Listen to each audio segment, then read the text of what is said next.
All right, the Motsepe Foundation has donated 30 million rand to struggling university students. The funds meant to assist in paying off registration fees, tuition and historic debt. Siataba Nkonyane is with the South African Union of Students. She's the Deputy President. She joins us now for more on the story. And Siataba, it's great to have you with us on the program. Welcome, first of all.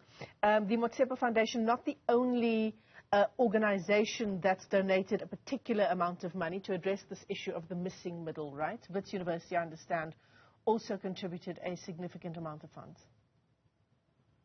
Hi, Michelle. Thank you so much for having us on the show, and also greetings to your viewers at home. That is indeed true, Michelle.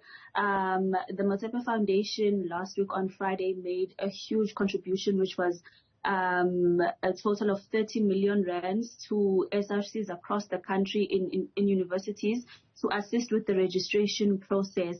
But the act that they've done is not only just for them to do and for us to clear, but it also serves as a motivation for other private entities as well to also be touched and also say, okay, how can I also assist? Just like we've seen with institutions like Wits, they must also be motivated to want to pop in and pitch in and assist our students in being able to study. Yeah, absolutely.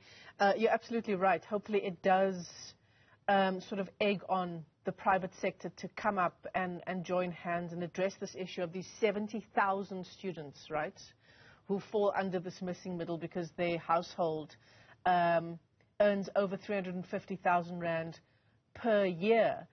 Does this go a long way, this 30 million, what Wits has done, what NSFAS has also done in its efforts to address the issue of the missing middle? To be honest, Michelle, we do appreciate the effort, definitely. But the reason why I'm saying that we need more people to come in place is because when it comes to the missing middle, we have around 1.5 students registered for the current 2024 academic year, and only about 1.1 million are actually funded by NSFAS. So that leaves us with a gap of around 400 students that need to find bursaries, that need to find some sort of financial assistance, as we know the state of our economy. You're saying so it does go students. A long way. 400,000 400,000. Yeah. So our gap is about 400,000 students, and that is about 30% when you look at 100% of the students that are registered. So we do still have a long way to go, but it does push us up somehow with the contribution that they've made. Yeah. You know, do you also, in your discussions with students, Siataba, do you also discuss with them that there are alternatives to studying further after matric, that tertiary education doesn't necessarily have to be the only route that you take if indeed you do qualify to go and study tertiary education? Absolutely, Michelle. We do discuss that. In fact, in our discussions on Friday, even with the Motsepe Foundation, we did find ourselves discussing how do we actually integrate the sector, because it doesn't start when a child is in matric and they have to decide what they want to do post-matric. But the conversation should be really, how do we integrate the education sector as a whole? So this is inclusive of the basic education as well as higher education. So the subjects that we learn or the skills that we are given, even in primary, must speak to what will connect with me when I go into higher education. And then after higher education, what then happens with me as Usiataba when I finish my matric. So it can be a conversation that starts at the stage where a student is supposed to exit grade 12 and enter into higher education and training. So we can't start the conversation by saying what other alternatives have you looked at, but we need to integrate our whole system from basic education to higher education to what happens to the students' lives after they're finished with their grade 12. Yeah. Yes. And for instance, I know. Yeah, go ahead, please. Go ahead. No, I know with the TVETs, actually, you don't actually even have to get up until matric for you to be able to register with the TVETs. And we've seen that a lot of the skills that are actually produced in TVET institutions are actually the basic skills that the country needs. So a lot of the time, we'll find that we're all aiming to study the same thing, like pharmacy or whatever other course that is there. But there's other vocational skills that are available for students. But like I said, it's not a conversation that starts when I already have the degree or when I'm already in grade 12. It's a conversation that must be continuous because it's a whole process from when you enter into the education system. Yeah, and perhaps even, further than that, it's a conversation that needs to happen at home.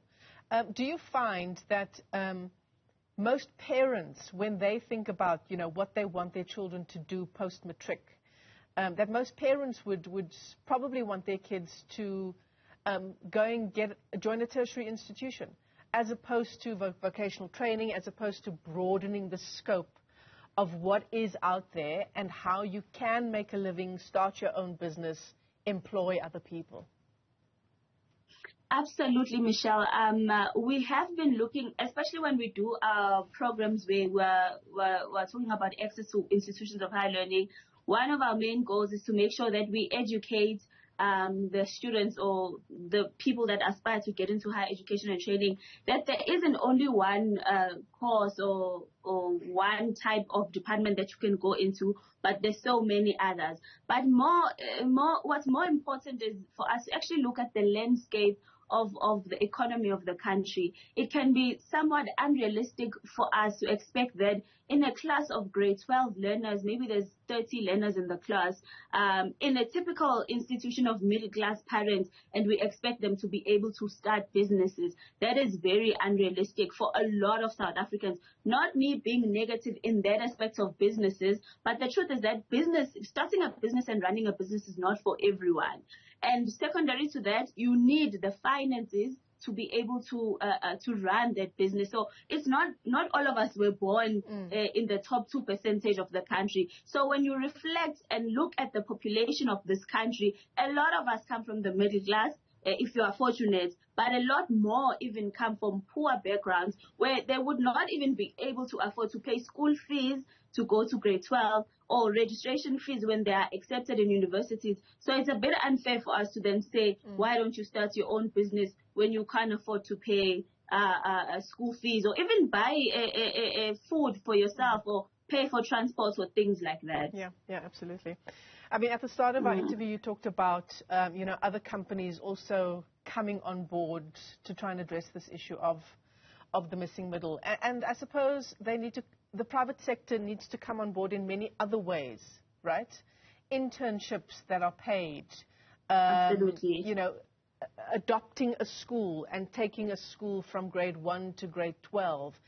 So that we can have students who, at the end of their schooling career, they don't get to grade 4 and they still can't read for meaning. And they don't get to grade 12 and only just scrape through with a matric pass. Absolutely. When we speak about the private sector, we're not basically saying companies must come and give us money and then we'll see what we do with it.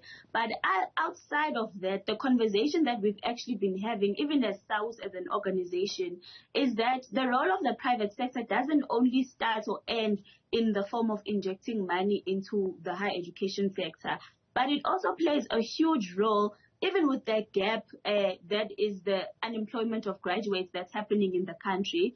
That is mostly because, one, by the time that we graduate, we don't have the necessary set experience skills that you gain as you go along once you start working. So that would be mitigated by the fact that you go to class every day, you're just attending lecturers. So it's a lot of theory that we have instead of practical skills. So in us bringing the private sector and the higher education sectors together, a method that we've actually put on the table is that they must be able to allow us to go do our vocational work, our experiential learning, whether it's for an incentive or for a bursary or whatever the situation is. But not only does it assist the private sector with people to train or interns at the time. It also assists us as students, so that when I go and I finish my course or my degree or my diploma, when I finish, I'm able to say, I have this experience that I've acquired in this company. And even that company is in a more comfortable position to say,